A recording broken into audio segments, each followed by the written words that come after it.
Cheesehead TV brings you two guys who like to think they know something about football.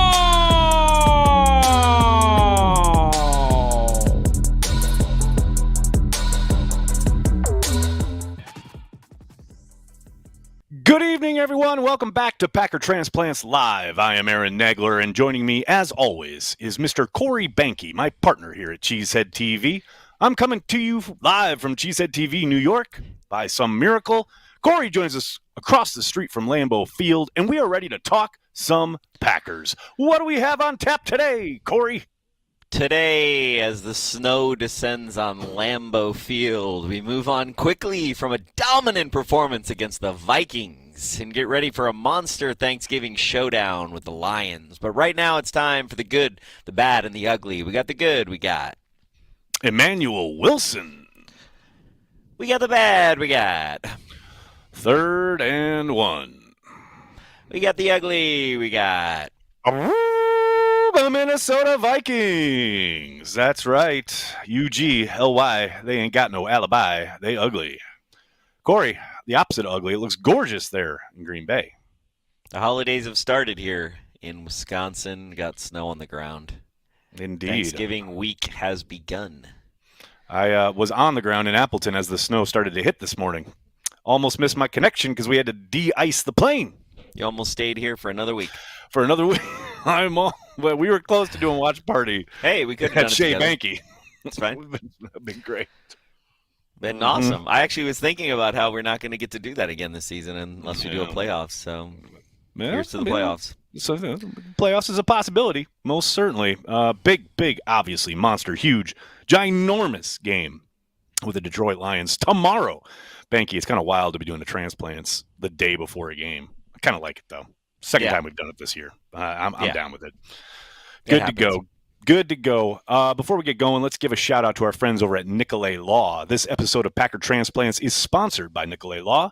You never plan on needing a lawyer, but if you're ever in a car crash, suffer a slip and fall, or are injured in another kind of accident, you want someone in your corner who gets it. Nicolay Law helps people across the Midwest, Wisconsin, Minnesota, North Dakota, and Iowa, and they fight hard for regular folks. Not big corporations, not insurance companies, just you. Calling a lawyer can feel intimidating, but Nicolay Law makes it simple. Their team takes on the stress, deals with the insurance companies, and fights for the compensation you deserve, so you can focus on getting your life back. Injured? Don't wait. Call 1-855-NICOLAY or visit nicolaylaw.com to get started. That's what you want to do. You want to get started. We're going to get started with the hotness. Let's hit it.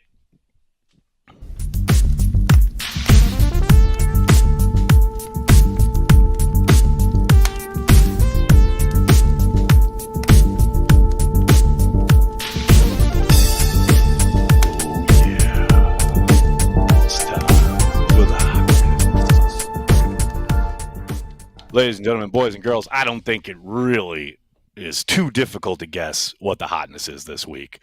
I kind of playfully said, "Oh, well, you never know" during the game, but clearly it was the mocking of the Skol chant by the Green Bay Packers, thought up by Javon Bullard, executed by Evan Williams, and the entirety of the stadium, apparently. Phenomenal stuff. And speaking of phenomenal stuff, Brent, less than 24 hours later, had our newest shirt available. We stole the Skol, people. That's some good stuff right there. Lots of hotness. That's a good, much like our other Viking shirt. Our other Viking shirt's a lot on the nose, but that's one of those where like you're inside of an inside of an inside of a meta of a game. If you know, you know. So yeah, it's nice. Yeah, big time. Absolutely. Nice. All right, let's get to some Packers news. There is quite a bit of it, as you can imagine. Day before the game, Packers have signed wide receiver Will Shepard from the practice squad. You got to suspect there's a reason for that. We'll get to that in a second. Also, Jamon Johnson and Jalen Simpson have been elevated for game day off of the practice squad. And clearly there's some kind of balls in the air here regarding injuries, but probably the headline here is Lukas Van Ness is still dealing with that foot injury. Let's take a look at our injury report brought to you by TheddyCare. Not great, Banky, not great. Lukas Van Ness is already out for the game. Certainly didn't seem to get through that contest against the Vikings with much aplomb, as it were. Only 6 snaps on the day. The good news is Dontavian Wicks. The good news is Keisean Nixon trending the right way. He did not participate early in the week, but limited for the other 2 days. He's questionable. Unfortunately, Carl Brooks is out, as is Savion Williams. Have to think Williams being out is the reason Shepard is up and signed from the practice squad. Probably our returner tomorrow would be my guess. And then, Corey, some really important news for you. I know this is going to really break you up, but the substitute teacher, Lukas Harvasek, has been released. He goes down as an all-timer in Packers lore, having kicked the longest kick in franchise history, and then missed 2 extra points in New York. No way that holds up. That's his legacy. We're gonna against my better judgment. Here's what's gonna happen. All right, here we Brian go. is gonna draft a kicker in the 3rd round, and his rookie year, he's gonna get a 65-yarder at Lambeau. No. This is what's gonna happen. That's what's gonna happen. Okay. What's gonna happen is tomorrow, at some point. I don't know when in the game flow it's gonna happen. But tomorrow. I mean, it's in a dome. At some point in the game, it is in a dome. This is my point. Much like the 61-yarder was. McManus is going to be given an opportunity to hit a 63-yarder, and he's going to nail it. And then he's going to own the record. I hope so. You heard it here first. I hope so. Contrary to what you've heard on the internet, I just don't want to talk about a kicker. I don't want to think about a kicker. I don't care who it is. Right. But I don't. You're just anti-kicker. I get it. Yeah. I don't like any kickers. I know. It's very true. I know when I'm betting, which I don't do very often, and I know when I'm prognosticating or predicting, when someone has been doing good, I don't stop them from doing the good that they are doing. Truly. In order to allow someone who was kind of good to do the good that they were doing. But I'm also like, what do I know? A whole bunch of nothing. There you go. At least you acknowledge it and recognize it.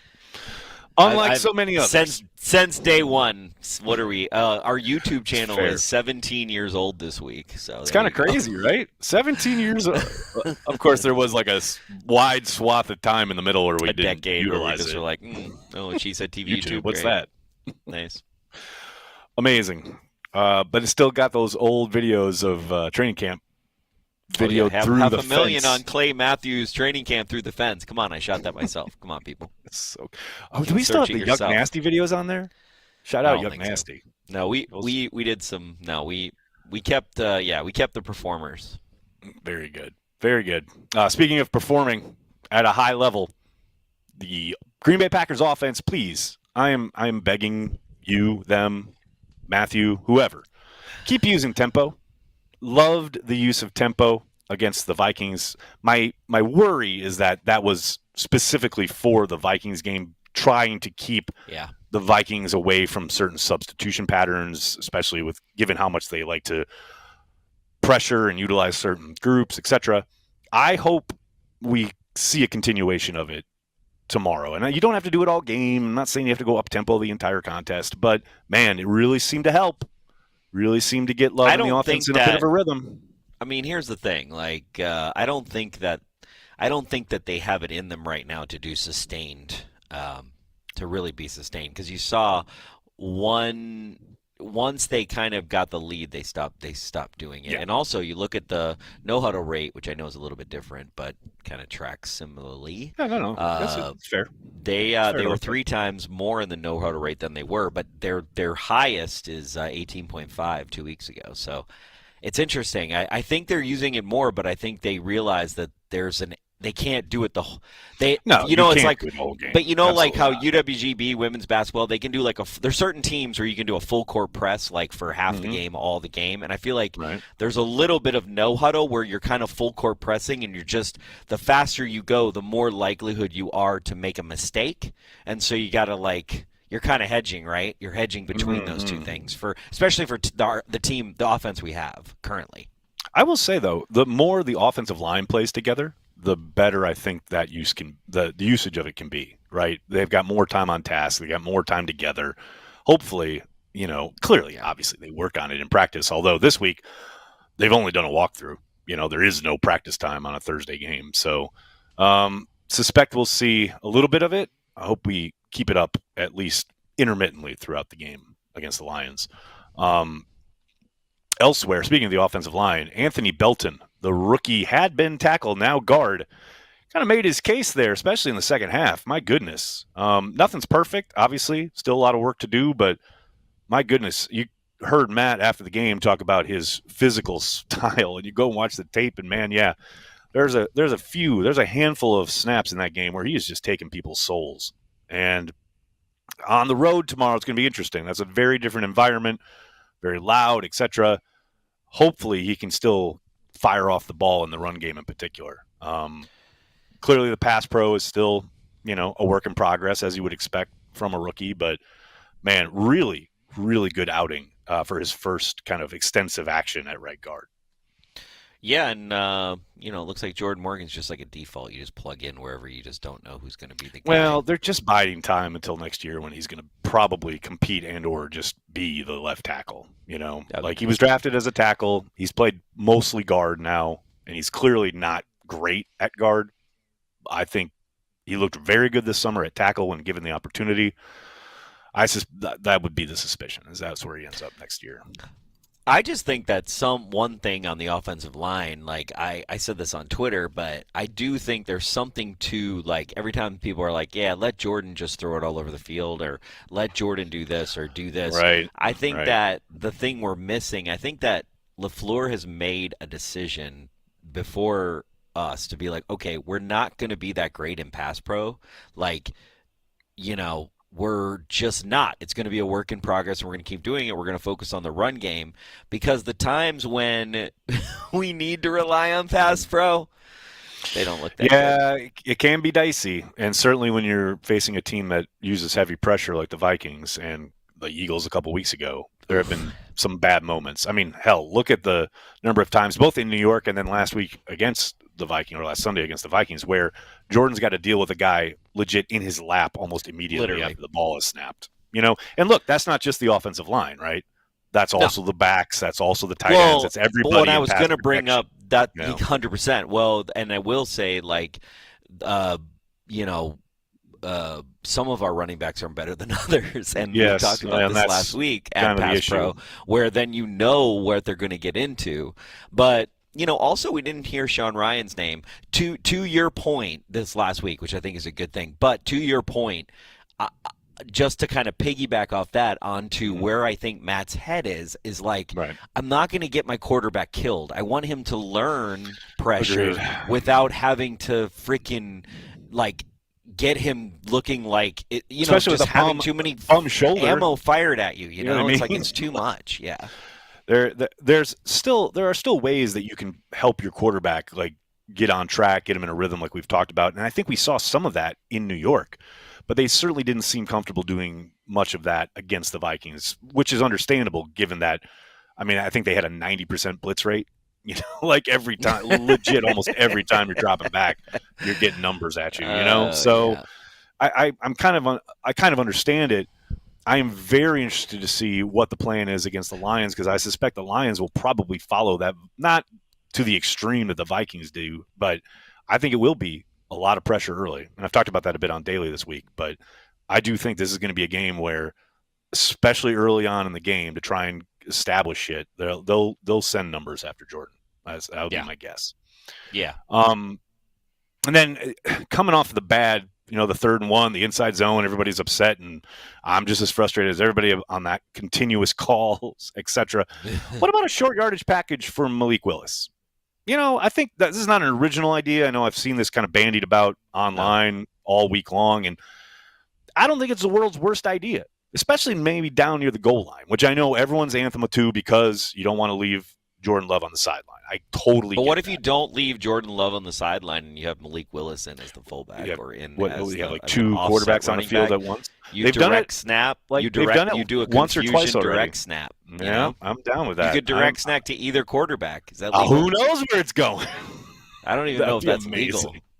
Sure. Yeah, they can both be back there. Yeah, absolutely. That'd be great. mean, that'd be hilarious. Because then it could be like double RPO. What do you even call that? Double shotgun RPO. Now, this is all fun and games until you remember that Sean Ryan is already having trouble just getting it to one quarterback with regularity. I mean, there's so many snaps that are like high. You're the one that brought up side. You're the one that brought up a Malik short package. Just got me excited. Yes, you know what I'm saying? I know. I'm just also wondering, I do think the problem anything other than 3rd and 1 inside zone out of the gun. That's all that's anything. I'm legit anything at this point. That's all I want. I do think the problem with the Malik Willis short package is it distracts you from your overall objectives and strategy in some ways. It's a great tactic. Think between the 20s, you're right. I agree. Yeah. But down near the goal line, I wouldn't hate it. I really wouldn't. Well, if you're going to do like trick plays with Savion Williams and bubble screens and stuff with him, so why not have Malik Willis? Right. I think especially if you can have Malik Willis in as a wide receiver with Jordan in, and it's part of the and then have him go in motion. Yeah. And they'll tip pass to him. Come on now. Yeah, I think that's where you're like, wait, what are we doing? And then all of a sudden you can do some other stuff out of that. That's kind of cool. I like this. What's crazy is also where did motion go? It just disappeared. Green Bay Packers just decided we're not even a motion team anymore. Golden was on the shelf. They did a touch of it here or there, but most of their orbit guys, their regular orbit guys, are sidelined. So. It's not a ton of it. I think not going motion doesn't help us. Like I just don't. I agree. I think there is a corresponding thing I very much agree. Our motion rate being at a certain level, helping to, really understand what the defense is doing too. Right? It's like you use motion to really kind of get a taste of what's everything, right? At you. You're doing stuff. You're affecting the defense by taking false steps or putting their eyes somewhere they don't need to be or shouldn't be. But you're also, giving yourself as an offense and a quarterback a tell. Like, is he following? Is it man? Is it some kind of shift in a zone shift? Like, yes, there's multiple levels there. No question about it. I love Willing Gambler coming in here and just kind of rehashing all the news we went over during Packers News at the top of the show. Winning Gambler, get here when we start, buddy. All of this has been covered, sir. It's on DVR. You can just go. Or just rewind. Whatever. We talked about it. We're live right now. You can be live, and then you can. Yeah, we have a little outline. Let's flip it over to the defensive side of the ball. Corey, this game, more than any other game, Packers defense has to play 4 downs with the expectation that they will have to play 4 downs. It is 3rd and 7. It is 2nd and 7. And Hafley straight up said that at his presser yesterday. So at least it's in their mind, right? That's good, yeah. They've seen enough times. They've seen enough teams, right? Washington, this team already. They've seen enough teams who do this. Panthers did it all day long. Yeah, Panthers did it all day long. That was one I couldn't think of. Yeah, so it's like by this point we should know that there's 4 downs. Gotta know, baby. And Jeff was spot on when he talked about you're seeing a lot of second down type of calls on 3rd and 7 or more, right? Handoffs, we've seen straight up handoffs, and we've seen screens, bubble screens, things designed to, just pick up 5, hopefully on the offensive side of things, hopefully 5 yards and get yourself into a 4th and manageable. 3rd and manageable, that's so 1999. It is 4th and manageable now. That is it. Yeah. That is the new way of the NFL, and it's just nice to hear Hafley acknowledge that and understand it, because God knows the Lions just 2 games ago went for it on every single 4th down in the game against the Eagles. I mean, every single one, regardless of where they were on the field. Now, they didn't convert one of them, but, that's not going to stop them. They're going to continue to do it. So, got to make sure it's in your mindset playing all 4 downs. I mean, the crazy thing about this defense, let's just pour one out for the defense this season right now. Because if you look at, I mean, raise your glass to one. We don't want to pour one out. That means it's dead. We're not pouring anything out. But whatever we're doing, we're raising a glass. Whatever we're doing, we have not seen this performance by a Packers defense in many 2-3 decades. Here we're talking. This is the best defense since the back half of 2014. That's the latest version of a Packers defense that was actually championship level. But if this D line just takes 1.5 step up from where it is right now, it's going to. If you look back on the scores, it's kind of crazy to look back and be like, how how did we lose to the Eagles? When you allowed 10 points, right? I know. I know. It is like when you actually are like, wow. And also, like, if you're an offensive coordinator in this league, how do you even like defend against us? Like, there's going to be a point where, especially as Hafley gets smarter with how he uses Parsons, like, I just don't think that. I only think he's just figuring out now how to use Micah. And once he does that and then puts him in his place, now you can really start to now you can really get that second and third guy looks. And I mean, it's kind of incredible. As long as Micah Parsons stays healthy, this defense can only get stronger and rely more on us getting pressure with 4, which is, the name of the game. Name of the game right there. No doubt about it. Corey, I try to be, what is the word, accountable when I am, wrong. And I was certainly wrong this past week about Isaiah McDuffie because he absolutely shined playing the mic. Outstanding performance. He did.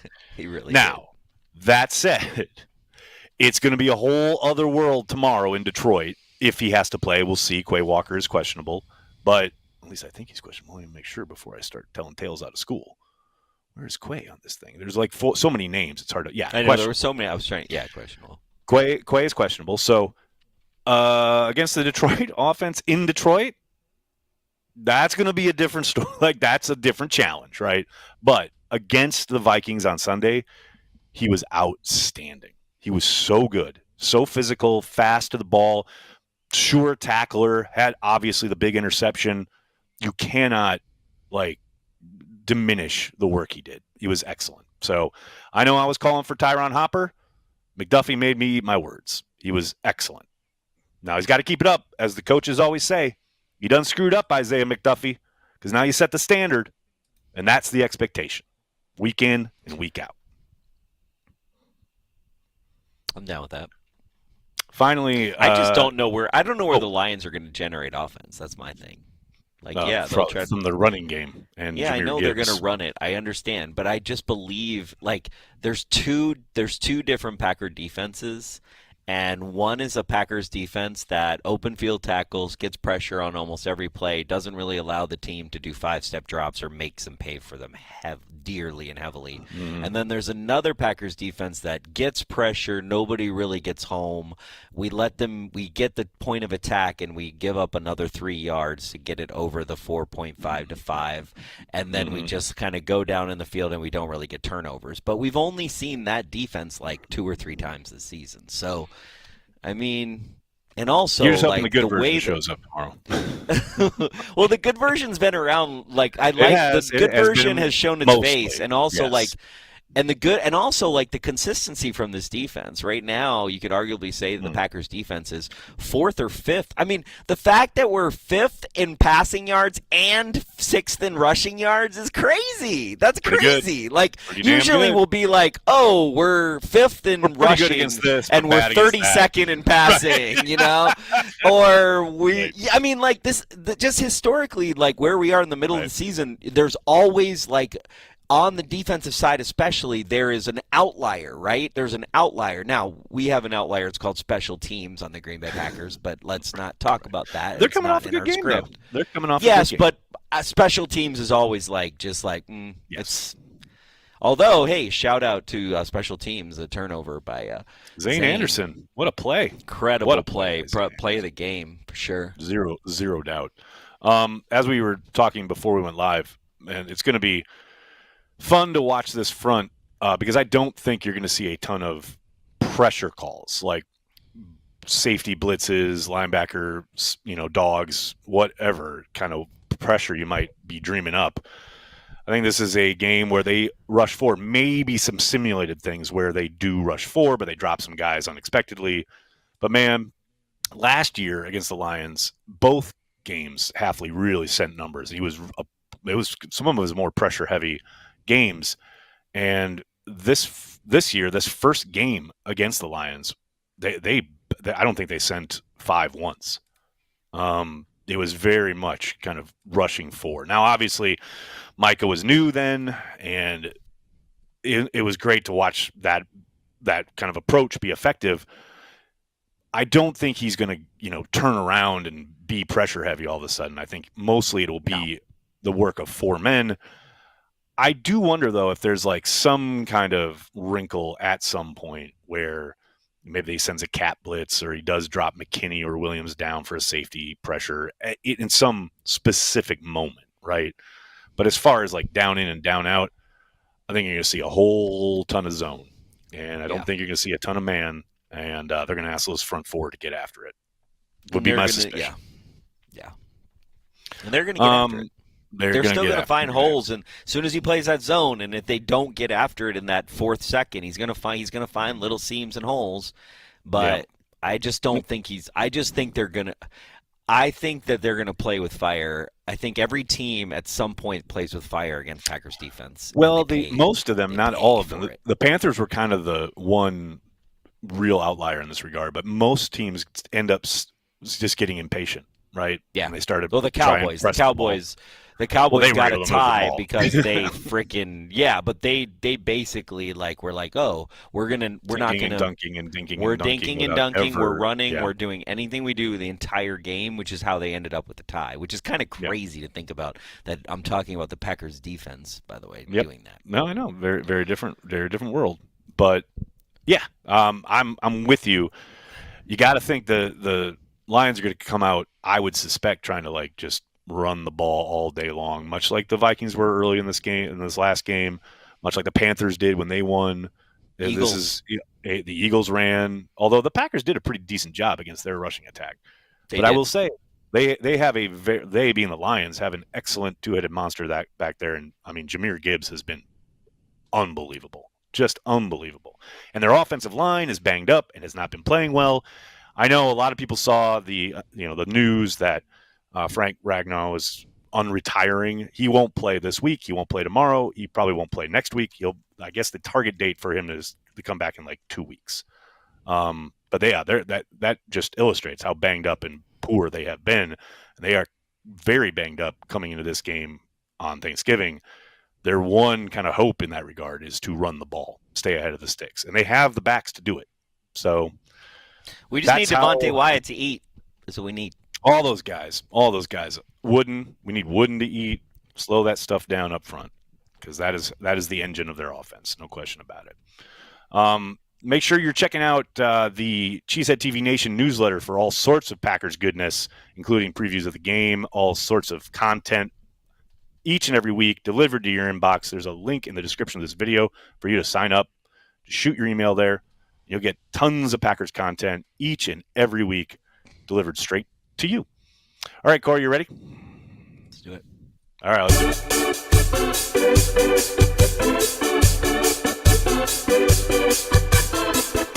This week in the Packer Blogosphere.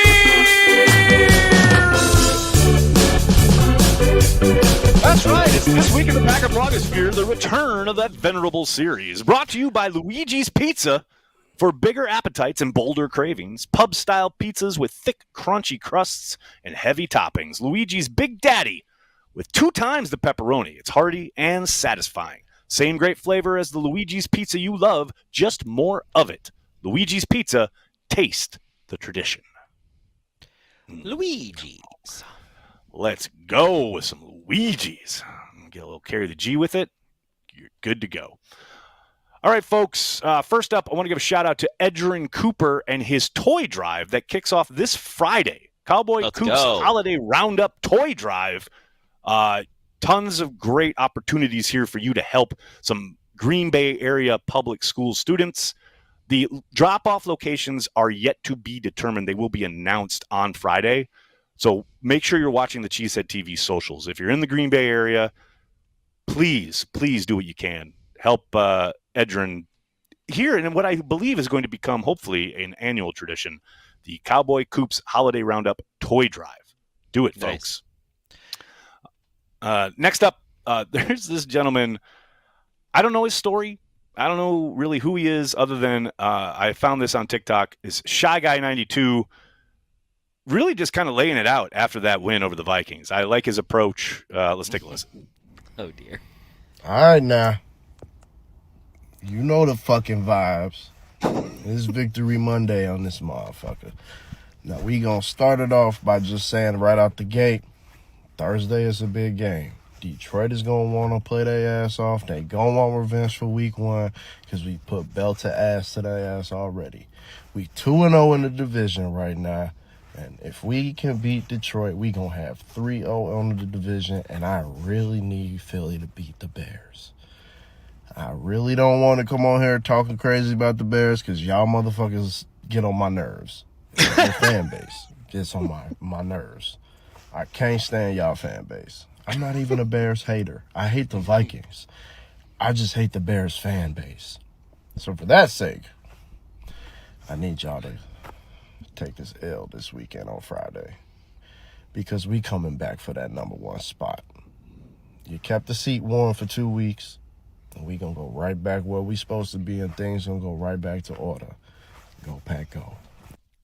I mean, that's just beautiful. All right. That's perfect. That's pitch perfect. I absolutely love it. Speaking calling of up Bears Bears fans, fans is hilarious. You know, it's hilarious, okay? Because I'm with him on the Bears fan stuff, especially on the fan base. It's so funny how opportunistic. Okay, this is Bears fans are the most opportunistic fans because they know there are only fleeting moments that they can be atop the NFC North, and those moments have to be held in such high esteem to them because they're not. That's it. That's all they're going to get, right? Yep. So, literally this week, I can't tell you how many Bears trolls. It's like, okay, if they can ride this wave, and then if the impossible happens, maybe they'll stay atop this crest. So they're like, they know they're at the beginning of the wave because the likelihood of what's going to happen is they're going to realize they're on a boogie board, and the surfers are going to pass them.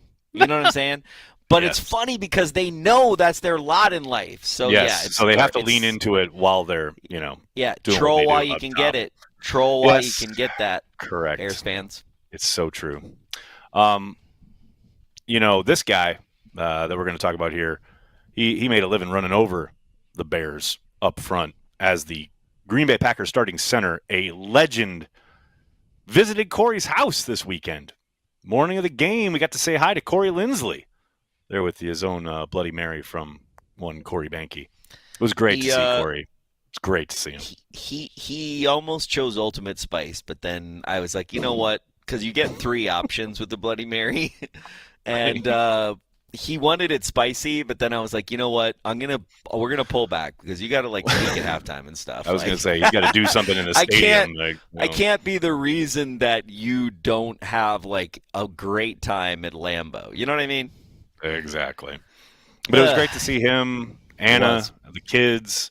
I mean, that was awesome. It was crazy to see the oldest, who we used to have over to your house pregame with Anna as a baby.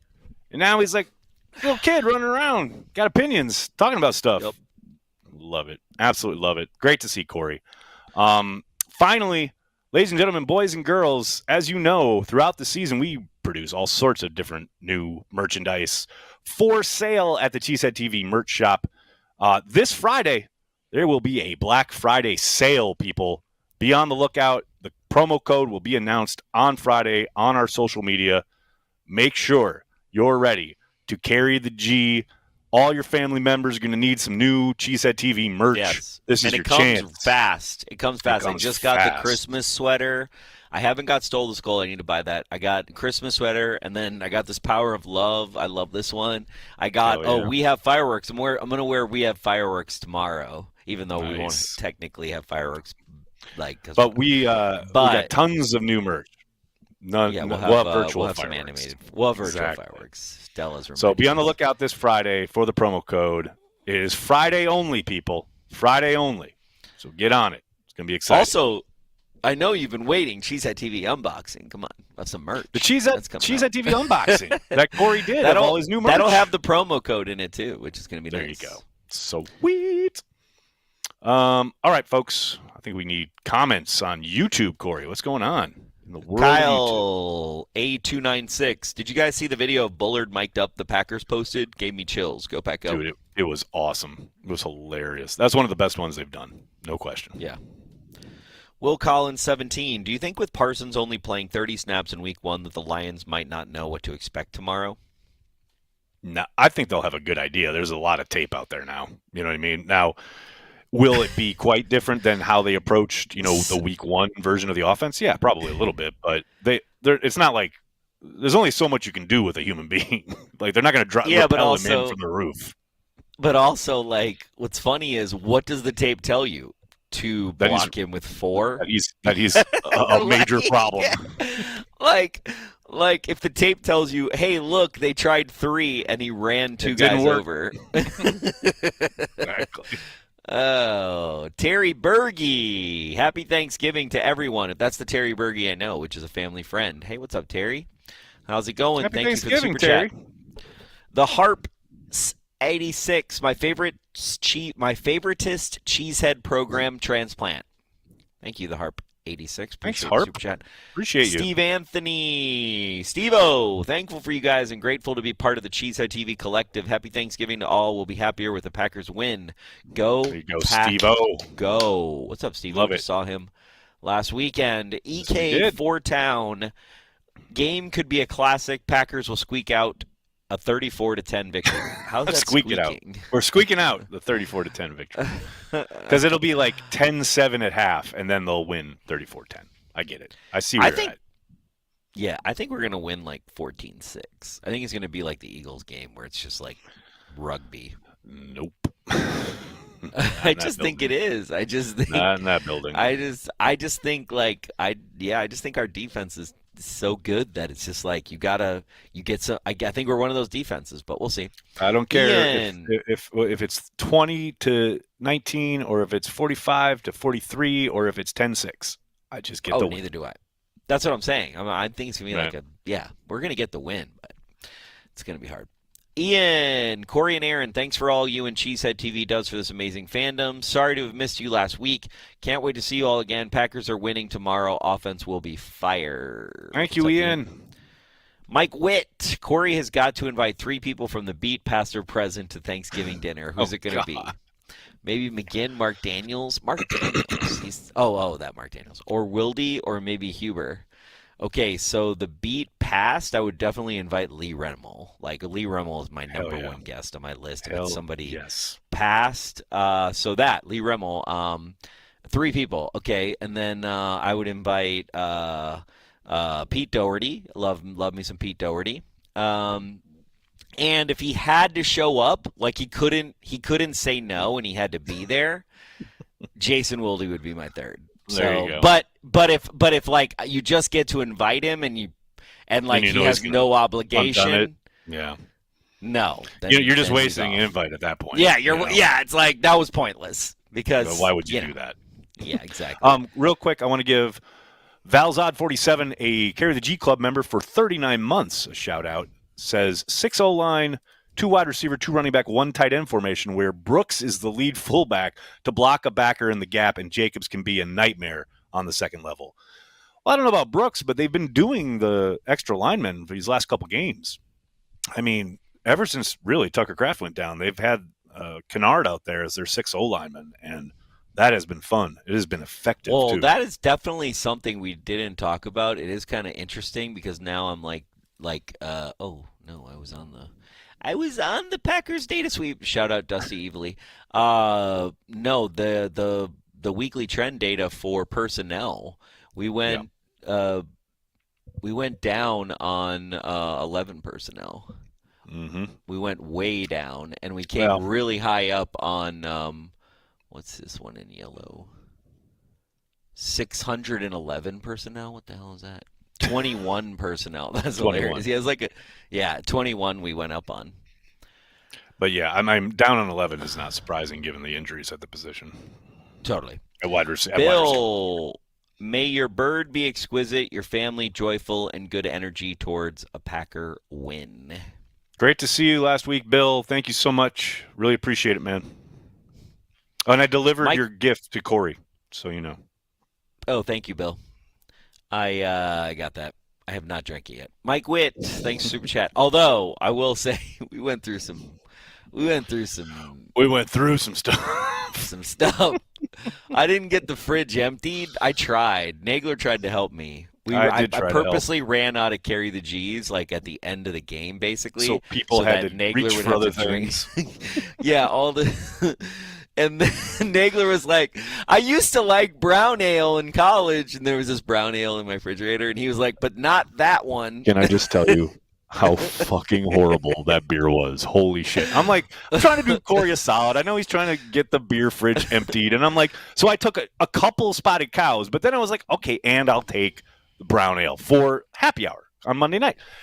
Man, I cracked it open. I had one sip, and I was like, nope. That was like the beer of destiny. That's what that was. Sometimes people bring beer of destinies, and God love them. I don't know it's a beer of destiny, but you can always tell because when the fridge has been kind of cleared out, but there's still like 4 or 5 of a beer left. That means that one was drank, and everyone was like, "Oh, that's awful." Exactly. And then there's some subconscious thing where people can see that in a beer fridge, like, wait, there shouldn't be 5 of this because if someone drank one, they probably drank a second one. No, they drank one and then drank carry the G for the rest of the night. That's what happens. Exactly. Like that's what happened. But they bring their own beer, but then they drink carry the G all night. Yeah. I mean, I don't mind bringing it, but you got to bring stuff that people are going to like. You can't bring something where it's like, yeah, this is an oatmeal experimental brown oatmeal stout with licorice. It's like, you know what I'm saying? Bro, I get the craziest stuff.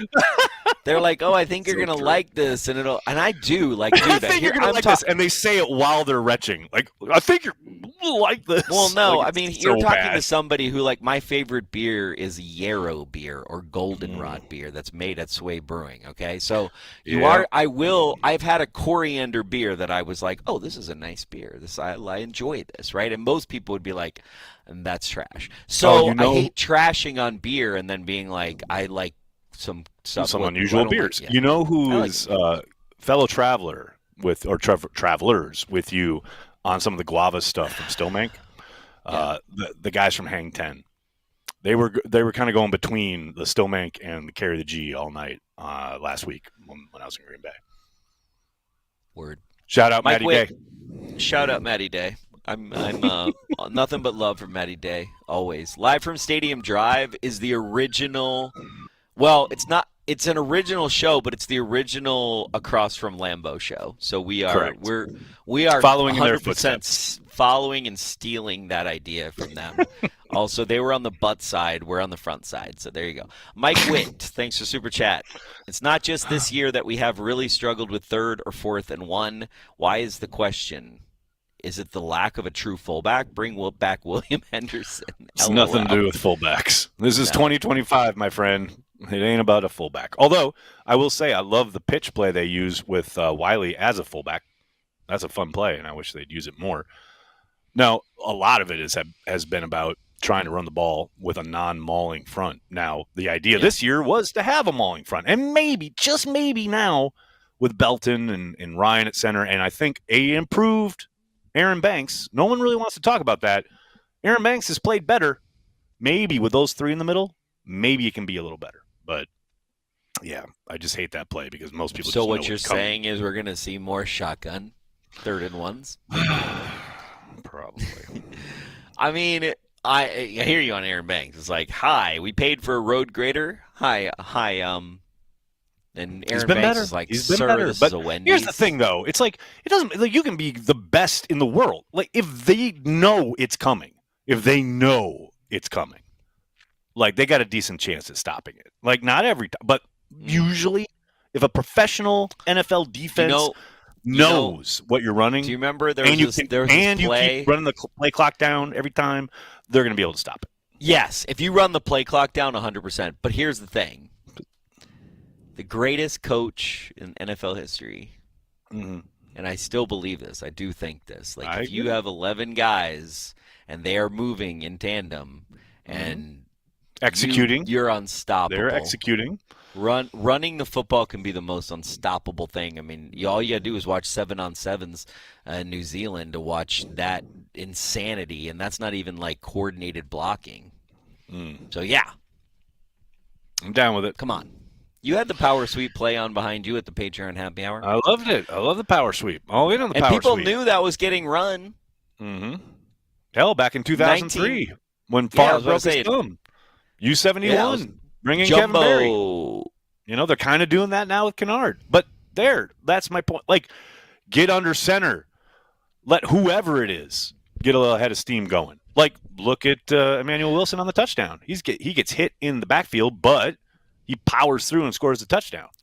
Yep. He's got a bit of head of steam in front of him, I mean, they clearly know how to run I-form. They ran it 2 weeks ago for like 4 seconds. Yeah, they could do it. Evil Badger 72. I took a non-sports fan friend to the Packers game Sunday. Now they'd like to go see the Packers play the Bears next season. If it's early in the season, power chair can't plow through snow. Great. That's awesome. That's you got to excellent. definitely. That's amazing.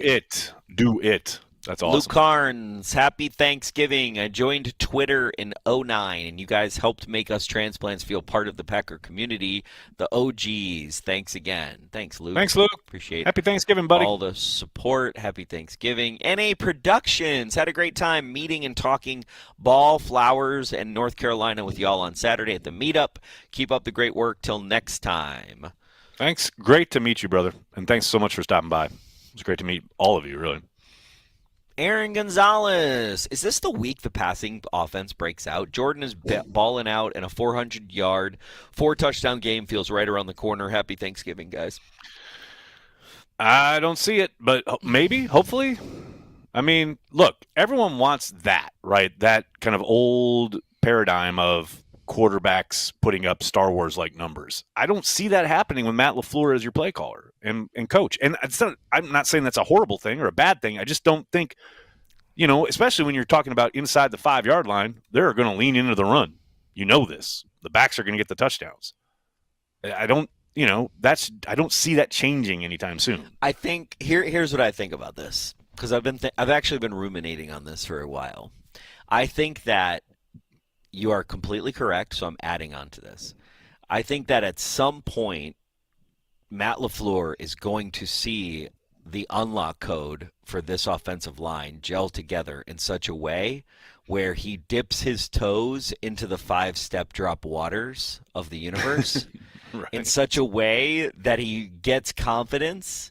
He sees a couple of those happen, and then I think it's on like Donkey Kong against the right teams. I guess it depends on the defense they're facing. He's identified that a team is susceptible to that. They may have a pretty good line, but he feels like I've unlocked, code 4 for my offensive line. We have enough relationships together that I feel like there's enough elasticity, and maybe I have the right running back where I can start to allow Jordan to get 3 to 4 reads.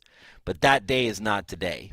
Yeah, I was just going to say, it also only takes one play to completely blow that idea up. I'll never forget. You remember how Holmgren would never, ever, ever, ever run shotgun? He hated shotgun. He wouldn't do it, right?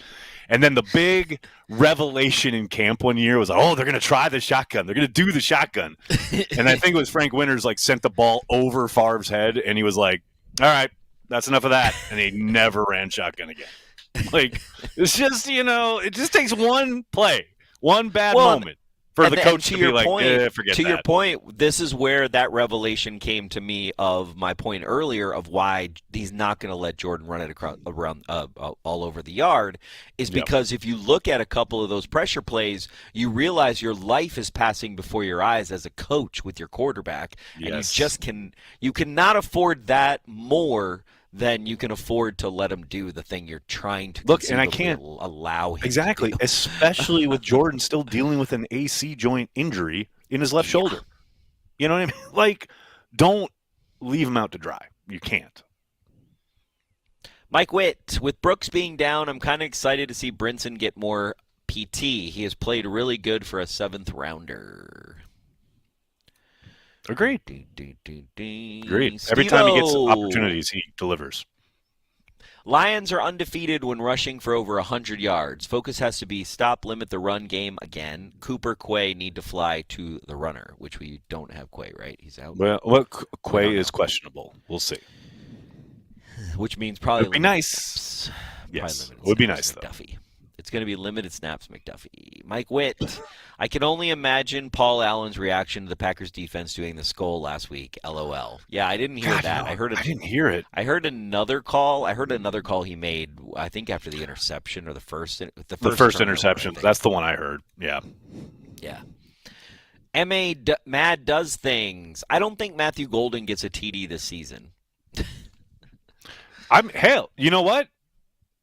I wouldn't be surprised.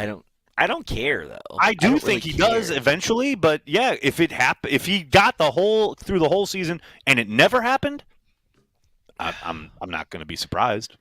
But here's the thing. What about this? What about riddle me this, Batman? He doesn't get a touchdown regular season, and then we get in the playoffs. You don't hear from him, and then we win the first game. Oh, dude, no, yeah. It's and like Cooper DeJean last year. Everyone was like, "Oh, he hasn't had any interceptions, no interceptions," and then he has a pick 6 in the Super Bowl. Exactly, and then the second divisional playoff or the NFC Championship, all of a sudden it's Matthew Golden night. I like where your head's at, Corey. I like where Braden Loya, thanks for super chat. With LVN and Brooks out, Sorrell can feast tomorrow. Here's hoping, man. Here is hoping, no question. Soder, Packer, a D-oriented team. Why do I still want the offense on the field when it is a must-have situation? I think that's going to change, Soder. I think it's going to change. I also because I'm coming around on it right now. You know, it's just that's decades of conditioning, Soder. That's what that is. But that's what I'm saying. Like I think that's exactly. I agree. Like it's like, but I'm feeling it in myself. I'm feeling it in my bones where my Packer hesitancy to trust the defense is starting to dissipate from my bones, but it took a long time. And it's a hard place to be vulnerable, but after seeing these performances, you just can't deny them. Like you just allowing any team to score 6 points in an entire game is ridiculous. That's ridiculous. I mean, it's like having a quarterback almost as bad or if not worse than Jamarcus Russell at the helm. It plays into it, Yeah, but last season when they had a quarterback that bad, Tommy DeVito, ding, ding, ding, ding, ding, we could not do anything about it. So look, so if the bar is you're better than Joe Barry, yeah, you better clear it. Lord. Nobody asked for that smoke. I don't know why you need to bring that smoke right now. New York Cheesehead, happy Thanksgiving. Cook us some lion. Go, Pack, go. There you go. New York Cheesehead, let's go. Mike Witt, Lambeau should fire off fireworks whenever Packers score a TD during road games. I'm for this. We've talked about this. We have talked about this exact I am 100% for this life. It would be great. It would be great because this would be the only broadcast you could see that at. It would be amazing. But they could sell Titletown. What I think would be cool is if they were like come to Titletown, watch party in Titletown. Thousands 100%. Of people like Fiserv, and then you got to give them something so you get fireworks. It's nice. All in but it's probably going to be delayed. It won't be like they do at Lambeau. That would be the thing. Yeah. Mike Witt, thanks for super chat. Favorite Packer Thanksgiving memory ? Mine is Walter Stanley taking it to the house to end it. Dude, Walter Stanley is an all-timer. No question about it. It's so funny. I got to admit, like most of my memories on Thanksgiving are bad ones. Yeah. So, really, Isn't it's all about. Favre got the turkey leg, didn't he? I was just going to say my favorite moment. We talked about it real quickly about it with Amon when he was on, but like Brett and Amon getting the turducken and talking with the headsets on, and they're talking to Madden. Like that's probably the greatest like Thanksgiving Day game moment. Like wasn't there a Reggie White with the turkey leg too? I think we had a Reggie White turkey leg, maybe. Possibly. Maybe I'm dreaming. Maybe that was in my dreams. I remember the Favre. That's an AI. You saw that on AI. That was an AI poll. Like anytime, like the Green Bay Packers are eating turkey, which Jordan Love, by the way. Like seriously. Oh my God! Here we go. Seriously. Let's do it tomorrow. What? Well, Greg Olson's not on the call. It's Tom Brady, and Tom Brady's eating all his like vegetables and protein bullshit, so he's not going to be stealing no turkey. You know what I mean? Like that's probably again like eating but Jordan turkey. Jordan Love technically should get 2 turkey legs. Jordan Love should get a turkey leg whether we win or not. By the way. Yeah, no question about it. It's ridiculous. Justin, they moved the kickoff back 30 minutes in the slot. Thanks, Super Chat. Did they move it back, or you mean they moved it forward? So it used to be 11:30. There's a little bit of a controversy where Thanksgiving Day game used to be 11:30 Eastern, and now it's 12:30 Eastern. Yeah. Or now it's 1. No, it's Eastern 1 o'clock. like, it's 1 o'clock. Yeah, now. it's 1 o'clock. Yeah. It used to be 12:30. Now it's 1 o'clock Eastern. Which is fine. Oh, wait. Can I just ask? I want to ask the group there in the chat. This is something we had on the post, on one of our YouTube posts, and just because I was talking to my dad and blah, blah, blah. And Corey, I wanted to get your answer first, but I want to also everyone to sound off in the chat. So on a game like tomorrow, 1 o'clock mine, noon yours, do you eat before, during, or after the game? As far as your Thanksgiving meal goes. Oh, Thanksgiving after? Yeah. No, fuck. I ain't eating Thanksgiving before a nooner. Okay. All right. That's crazy. Like growing up, we would do it during. Yeah, we yeah. would legit be sitting there with our big turkey. But that's because we a lot of times had a 4 o'clock, right? We had the afternoon game. No, the Detroit games were always at noon or 12:30. Yeah, my family. My immediate family tends to eat it later because it takes us a while to like make everything, slow cooking and everything. So usually it's like a dinner, so it's like more of like a 5 or 6. I remember when we had it here too, when Packers were playing, we had like more of like a later one. Oh, right. Yeah. I was just wondering because it was just funny because my dad and I were talking about it. It's like I'm sure we were kind of outliers, but like man, the whole family, my uncles, my cousins, we would all come. And Mom would make this huge spread. Yeah. I mean, monster spread. And when the Packers were playing, because obviously they didn't, not like Detroit, they don't play it every year. But when they did, it was like, oh yeah, we're eating while the game, like during the game. Yeah. Well, and here's the thing. Like if I was in Wisconsin, we would start early because we'd have to go to 3 different Thanksgivings. So that's a good point. Then, we were eating during the game because the game was just like a thing that happened that was on for 3 hours. But Thanksgiving's like 12 hours, 14, 16 hours, So this is my thing. I was talking to Sarah about this today. That was a great time in Wisconsin when you'd be like, oh, I'm going to Manitowoc, now I'm going to Brillion, now I'm going to go to Appleton. Mine was Waupun. And then to Oshkosh, and then back to Appleton. Yep. That was me. And that's the thing. It's like, but you're like, oh, but each place, it's like a freaking huge-ass spread. Yep. And then it's all your different cousins. So you're like playing with them, and then you're going to play with your other cousins. Playing and then football. Oh, yeah. Dude, see, this is what I was saying. Like, I got to say, like, I can handle the Packers on Christmas. I'm fine with the Packers on Christmas. I loathe the Packers playing the Lions on Thanksgiving. I hate it so much because I love Thanksgiving when I get to wake up and just have the entire day in front of me with now 3 football games awaiting me. And it's just the best day in the world unless the Packers are playing, because then I'm totally nervous and I got to work now. But it's like it just adds all this stress to the most non-stressful day in the world. Here's the thing. Here's my advice for you, and it's unsolicited because you know how I was raised. So it's a nooner. So take advantage of the nooner. Yeah. You got to get your shit out of the way. You're going to have your gut reactions. You're going to do all that stuff. Get it out of your system. I feel you. Then you're going to just have a nice smorgasbord, and you're going to have it's going to be nice. I'm going to have a good time. No doubt about it. No doubt about it. But here's the thing. If they lose, that ruins Thanksgiving. Like, I don't want that. I don't want that. Well, then they won't lose then.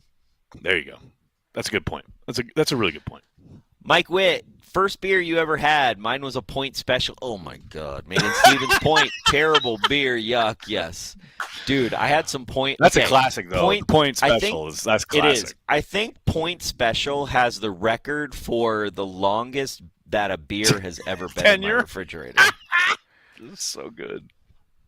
Yeah. And what's funny is if you ever have any kind of all the places in Wisconsin, if you ever in a Green Bay fridge, if you have there's something about there's a Stevens Point ratio, and maybe it's because a lot of people went to school there. But it's like dude, when I had that Point Special, even though it was terrible beer, I can't tell you for every 100 people how many people would be like, "Oh, you have Stevens Point beer in there. Oh, you got Point Special in there," and they wouldn't take it, but they would be impressed by it. They would point it out, right? They would seemingly be impressed by it. Wait, but you didn't answer the question. What was the first beer you ever had?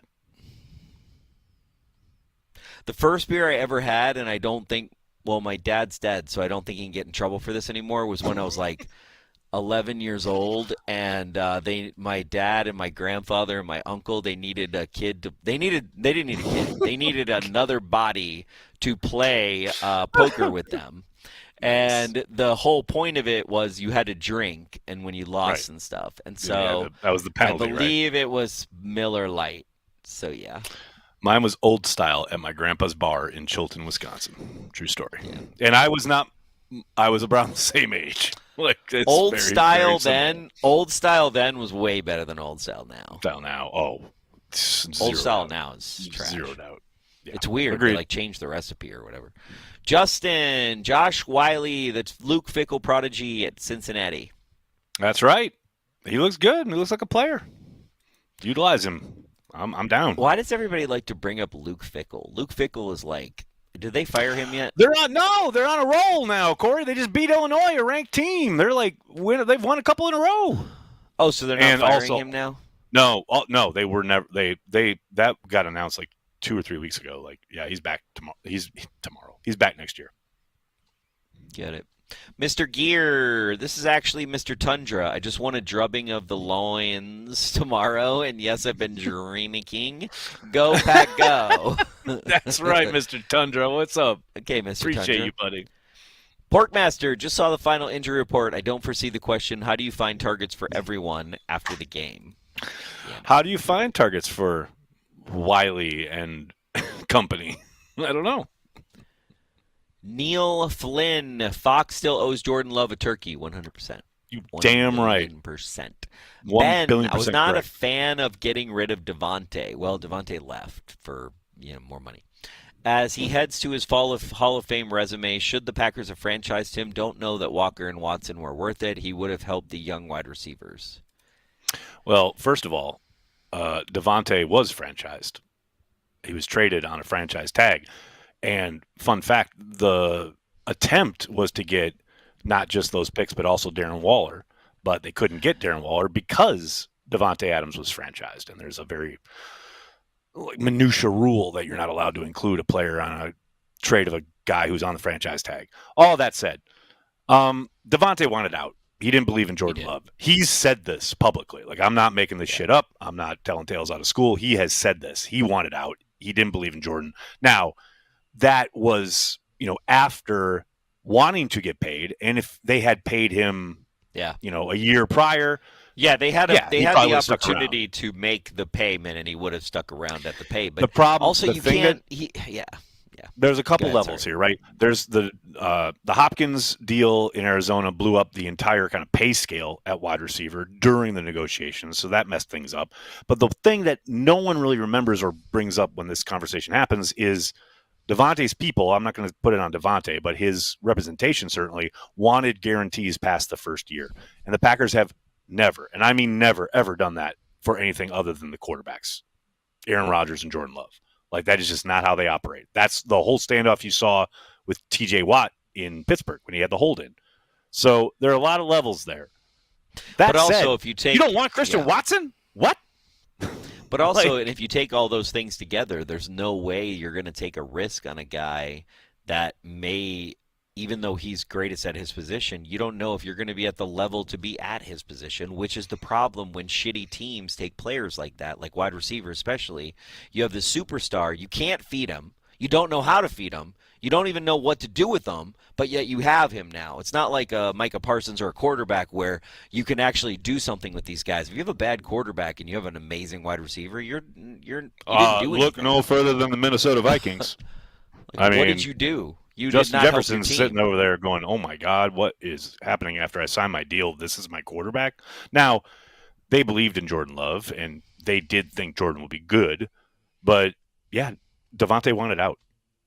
He wanted to be with the Raiders. He wanted to be with Derek Carr. He wanted to be closer to home. Yeah, the whole Derek Carr. Yeah, exactly. I think it was funny. He was Derek Carr. And he was like, oh, just kidding. On Culture Barbarian, to paraphrase Morgan Freeman, I thought it would take them 4 seasons to ruin McCarthy. The Vikings did it in less than 2. I'm not doing a Morgan Freeman voice. No. Mike Witt, I'm currently in the number 2 Eeyore spot. What do I have to do to unseat Soder for number 1, guys? Join the happy hour every week so we hear more of your Eeyoreism. I mean, you got to, Mike, Mike. Wait, you're that you're you know that encouraging scene where Eorism right now. No, I'm just What? saying he wants to. I'm just trying to be honest with the man. He's trying to get into the number one spot. You know why Eeyore number one is Eeyore number one? Because he's on Happy Hour every week spouting his Eeyoreism. So Yeah, man, he has his hand raised before you best not anybody. miss. He's gotta get in the bloodstream of the hour before everybody.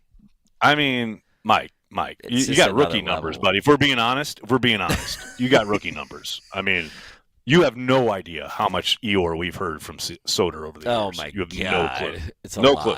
It's a lot. It's a lot. It's a lot. David Williams, Frank Ragnow unretired. Can he play tomorrow? Nope. He will play in probably 2 or 3 weeks. And by that time, probably the Lions season will be over. Hey-o! Uncultured Barbarian. I've got my pork shoulder, yum, and desserts already made for tomorrow. Just have to make crock pot cheesy to potatoes. Happy Thanksgiving, everyone. Nice. Yeah, well, here. I didn't even tell Nagler this because I don't want to be jealous, but because I think you were at my 40th birthday party, right? Yes. So there's this Babel's Catering, Babel's.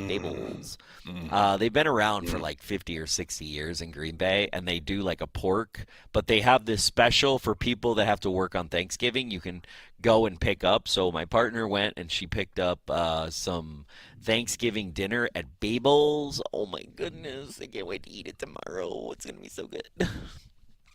Well, I got Sarah out there literally behind me as we speak, getting ready for Thanksgiving dinner. I'm stoked. New Orleans. Let's go. I can't wait. I like it. I cannot That's wait. gonna be I'm good. so excited. That's going to be good. Did you Good give her the stuff. Green Bay Gardener hat, or did you keep it for yourself? I could not fit it in my bag, but she will have it by Christmas. Mike Witt, thanks for Super Chat. Corey used to drink out of a plastic mug from Quick Trip every watch party. Whatever happened to the mug, Corey? Do you still have it? I drank out of it last weekend. No, I was just going to say, you literally used it during watch party. Yeah. Literally, while I was sitting right next to you. Yeah, because I for watch party, I either do a Brett Favre mug that I bought like in 1995, or or 96, or I do a Carry the G, or I do the Quick Trip. But the Quick Trip, yeah, I'm sure there's all kinds of bad stuff in that plastic. It's too late for me though. Too late. Braden Loya, when Reggie White was an Eagle, he was the first MVP of the game to be awarded a turkey leg from Madden back in '89. There it Micah is. will get his tomorrow. See, I like where your head's at. And Corey, that was probably what you were remembering, picture-wise. Yeah, if we could like, have in your head. Micah and Jordan eating a turkey leg tomorrow, I'm with You're this in heaven. You're in heaven if that happens. Yes, sir. Overshadow Sean, happy Thanksgiving to everyone at Cheesehead TV, the chat, and Packers fans worldwide. Thanks for Thank you, Super Overshadow. Chat. Happy Thanksgiving, Sean. buddy. Thanks so much. Jerry wants the recipe for cheesy potatoes, so. Ooh, smoked turkey. Potatoes. Brandy's got smoked turkey. See, now everybody's going to put what they're eating. Oh, tomorrow. God, now I'm just getting hungry. Gotta go have dinner. Damn, man. Good Lord. Neil Flynn, favorite pie for Thanksgiving? Pecan for me. Oh, it's got to be pumpkin. I'm all about pumpkin. Well, here's the thing. Here's a rarity, too. Last year, and we have some from some frozen pumpkin from the garden from last year, but if you ever get a chance, we are so acclimated to pumpkin pie that comes out of the can, which I'm not hating on. But if you ever can get a chance to have someone make you, or someone that makes fresh pumpkin pie, it's very hard to make. It doesn't taste like what we're used to. It doesn't have the gelatinousness, but it's incredible. It's incredible. I'm not going to lie to you. I'm really not going to lie to you right now. It's just rare. It's very hard to make. It's very hard to get. It's very hard to do it. There's different recipes. We literally, our culture is like, oh, we put pumpkins in cans, and then we take the can and we do that. You know what I mean? Like, It's one of those things, you know? Also, the other thing, if you want to get crazy on Thanksgiving, one of my favorite things is when you take the, it's a Food Network recipe, and I think I got it. I think not Guy Fieri, but it was one of like, those kind of, it was like a Food Network, but anyway, It might have been Paula Deen, which not to be controversial or anything, but it might have been a Paula Deen recipe. You're just fine. Going to be straight with you right now. So you take you take out the cranberry in a can, and you freeze it, and then you cut it into first you I've cut seen- it into I've seen little that. you cut it Yes. into like little things, and then you put parchment paper in the freezer, and then you dip the frozen into fried like a batter, and then you fry cranberry. Oh my goodness! When you do that the right way, oh man, that's good. Love it. That's good right there. I made that so long ago, and I've never forgotten. I'll never forget. I think you were there. Maybe in New York. I was going to say the turducken. yes, And think I was. invited everybody over at 6:30. This is like in the aughts. This is like early 2000s, okay? Yep. Early aughts. Yep. Or way early aughts, like Yep. Mike Abbott Taco Nights aughts. Brett And Favre was still the quarterback odds. 100%. And so I'm making a turducken, and I invite everybody over at 6:30. And I don't serve the turducken until 9:30, maybe 9:45. And I remember like having to like be like, guys, it's gonna be worth it. And like That's all I remember. It's gonna be worth I've it. never felt so much pressure in my life. I have all of my friends. I have like 25 people over in a 3-bedroom apartment in fucking Manhattan. It's Thanksgiving. Everyone is expecting like food, like, you know what I mean? And you come you're coming to Thanksgiving at 6:30 and you don't get to eat till 9:30. You're questioning your friendship with people. Like, it's not good. It's gonna be worth it. You better pray that freaking duck. You better better pray work. that Better be last good. piece of meat. Better be good. You better pray it's good, bro. Good stuff.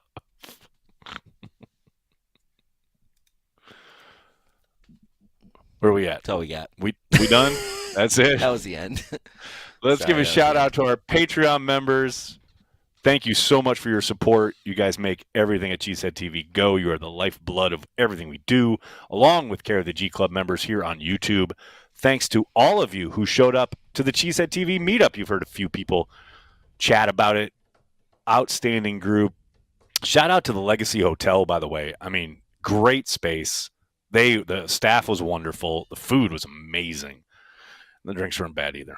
Good time. 100%. Great to see everybody. Great to see everybody who came out. Shout out Thank you so much. Charlene. Charlene, thanks for Thank everything you, you Charlene. do. Really appreciate it.